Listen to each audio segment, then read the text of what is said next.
31 years old, fighting out of Managua, Nicaragua. He's 5'4", an inch taller than Deejay Kriel from South Africa, who is oozing with confidence despite an almost non-existent amateur career. Deejay Kriel, the real, wearing the black trunks. Félix Alvarado in the blue and silver with tassels. Yeah, Alvarado's style is just one way, but when it comes to Kriel, he's a boxer puncher. He likes getting angles. He likes fighting behind the jab, and that's what he's going to need against Alvarado tonight. Look at this energy right out of the gate from Alvarado as his ponytail blows in the wind. That's how you tell the twins apart. Felix with the longer hair than his brother, who will be fighting next. That's Rene Alvarado. Kriel doing the right thing, not staying on the ropes, getting on the angle and punching from that angle. He's going to have to do that all night tonight and keep Alvarado off. And Alvarado looks like the bigger guy, Sergio. He looks like the slightly bigger guy, but he's the big man with the big punch. Kriel's going to have to fight behind the jab. He's going to be active this entire fight. As long as it lasts, he's going to be on the back foot, trying to keep this harder puncher off him. Love the intensity so far from Alvarado. He's just biting down on the mouthpiece, dodging the head, and trying to get inside. Hey, listen, as a boxer, I'm appreciating what I'm seeing out of Kriel, too. You know, he's boxing nicely, not getting overwhelmed by the early pressure of Alvarado. Believe it or not, Alvarado has never fought in the United States. This is his debut. Big swing and a miss with the right. Yeah, there's calmness to Kriel right now with this pressure that he's getting.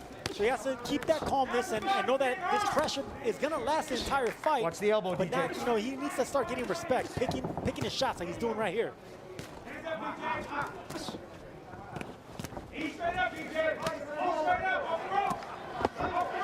So far, all Alvarado. So Kriel needs to tie him up or get off the ropes. Uppercut, a second from Alvarado. He has come out smelling like roses so far.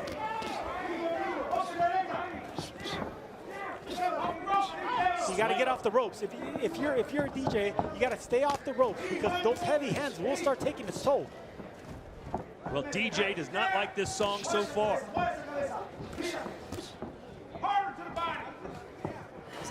When Kriel kept the fight in the middle of the ring, he had some success, but it was these uppercuts from Alvarado that did the job. That body shot right there brought the elbows a little low just to land that clean left uppercut. Normally, Chocolatito is sitting ringside when the Alvarado brothers are in action, but of course, that much more difficult when the world's in a pandemic, so he is not here, but you know, is watching along with almost everyone else in Nicaragua, and they just saw a massive knockdown with a left hook from Félix Alvarado. Kriel kept his chin in the air, and he took up picture when he threw that punch. Stayed up, and he got nailed for it. And he looks rattled as he gets back into this fight. My word, here comes Alvarado. What kind of finisher is he? Trying to lay claim that he is indeed the best 108-pounder in the world in the light flyweight division.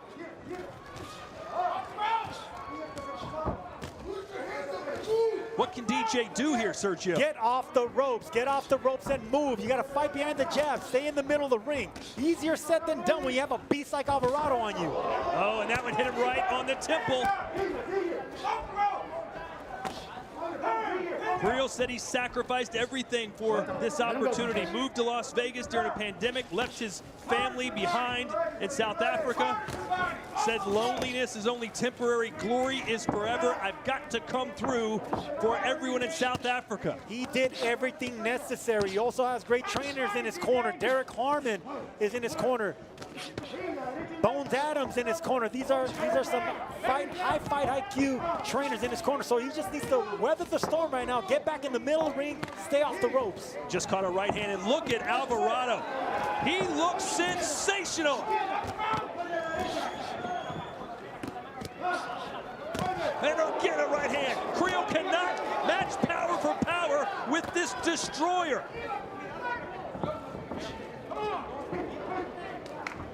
Chocolatito would be proud of what Félix is doing here tonight.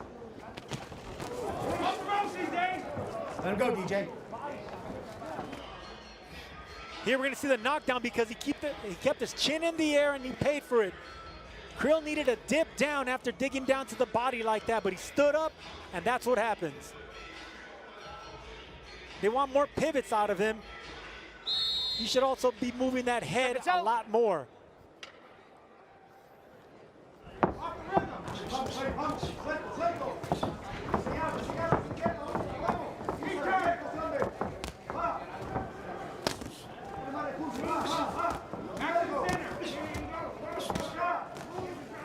You know, as I watch Félix Alvarado, reminds me a little bit, just because I watched the documentary recently, of Hector Macho Camacho with the...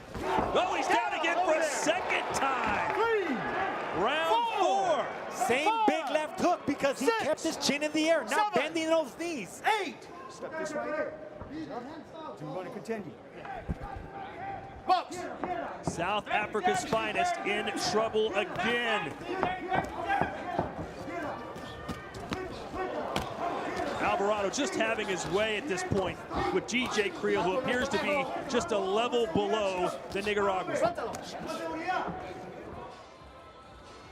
And there's that left hook. Kriel took that well right there, but he went down, and he was going to get hit with that punch again because he's standing in front of Alvarado. He's not pivoting. When he's exiting away from the ropes, he's standing straight up, and that's the reason he got caught with that wide left hook of Alvarado. I loved what Deejay Kriel just said to his team. They said, listen, Alvarado's just as tired as you are. And Deejay said, I'm not tired. I love those instructions. Derek Harmon doing exactly what it needs to do. He caught the heavy breathing that I was telling you about earlier on Alvarado. Just as we say that, it's the Alvarado from rounds 1, 2, and 3 showing up. I think he's tired of being pestered by Kriel and wants to end this right here, right now. It sure looks that way coming out so far. He's one left hook away from getting a third knockdown.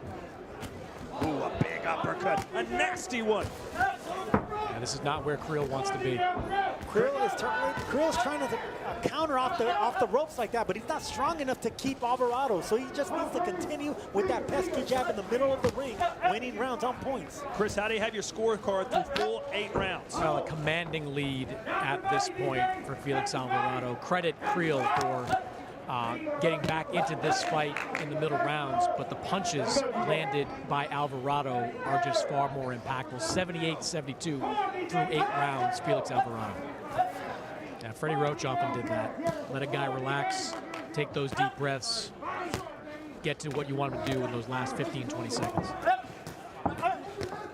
Well, if you heard Derek Harmon's instructions in the corner of Kriel, that's exactly what he said. He's breathing heavy. You see, he's just as tired as you. That head is going back really easily of Kriel. 10 seconds to go here in round 9. He's in trouble again. Kriel needs to hold on. Alvarado finish it now. He's stumbling. There's the bell to end it, and he survives to fight on.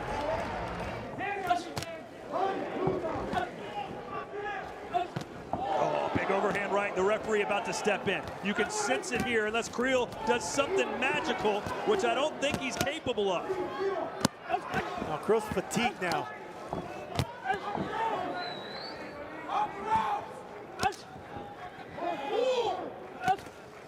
Oh, well, I tell you what, Kriel's not going to win this fight, but he still might get performance of the night, considering how much damage he has absorbed and continued on. And if you're Alvarado here, you've got a sense that the referee is right there. You don't need to land one big punch to knock him out. If you flurry, that referee's going to step in. Alvarado doesn't flurry, he punishes.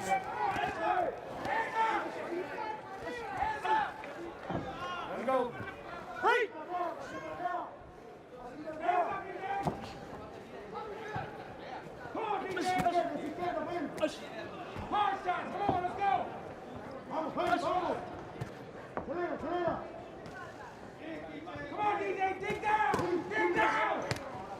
Big body shot right there by Alvarado. It was blocked, but it still folded Kriel in half. The referee's starting to stalk Kriel right now like a vulture, sensing doom is near. And that's it, it's over. Félix Alvarado, 36-2, 31 knockouts, a sensational performance in his United States debut.